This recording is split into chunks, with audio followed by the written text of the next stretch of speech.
Hello friends, today we'll discuss the general characteristics of phylum Echinodermata. What are echinoderms? These are spiny-skinned animals having calcareous ossicles embedded in the dermis and the spines protruding from the surface, which forms the internal skeleton. These having spines all over the body. These are the first animals in the animal kingdom which having the internal skeleton with dermal calcareous ossicles, some with spines or spicules. The body wall contains an endoskeleton of calcareous plates that we called it as ossicles, and the body of echinoderms is composed of three layers of the cells, and most of the tissues are ciliated. The echinoderms are radially symmetrical in adult phase and are characterized by having five rays or multiple of five rays that we called it as a pentamerous. This pentasymmetry is most apparent in the starfishes or asteroids and least apparent in holothurians or in cucumbers. Sometimes these fishes doesn't show the pentamerous symmetry. It is due to the what they as they having the great power of regeneration. When the one of the arm get lost, it may regenerate the one or more arms, and therefore these may be having the six or eight arms sometimes in asteroids.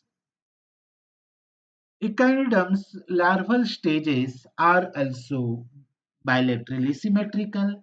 The larvae Bipinnaria, Brachyolaria, Ophioplutus, Echinoplutus, Auricularia larva, and the Doliolaria larva all are bilaterally symmetrical. The body walls of the echinoderms are composed of three layers of the cells, and the most tissues are ciliated. There are no head region, brain, or segmentation in echinoderms.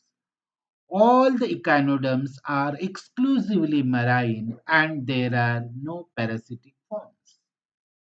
All the echinoderms having the tube feet which extend by the hydraulic pressure from animals' ambulacral system that is called popularly called as water vascular system. This water vascular system it is utilized or used for locomotion, burrowing, exchange of gases, and the feeding purpose. The digestive tract in these echinoderms is very simple and usually complete, and some animals that may lack anus and therefore it may be incomplete. The respiration in echinoderms is achieved by the minute gills that are present over their body, and these are called as a dermal papillae which protrude from the coelom by the tube feet, and in case of sea cucumbers by the cloacal respiratory trees. This is the respiratory tree which is present all over the body of the holothurians, helpful for the respiration. The circulatory system in condoms radiate from central coelom, and the coelom is lined with ciliated peritoneum and is usually large, and its fluid contains the cells. These are called as amoebocytes. The part of the larval coelom becomes a water vascular system, usually having many tube feet, which serves for the locomotion, capture of the prey, and the respiration.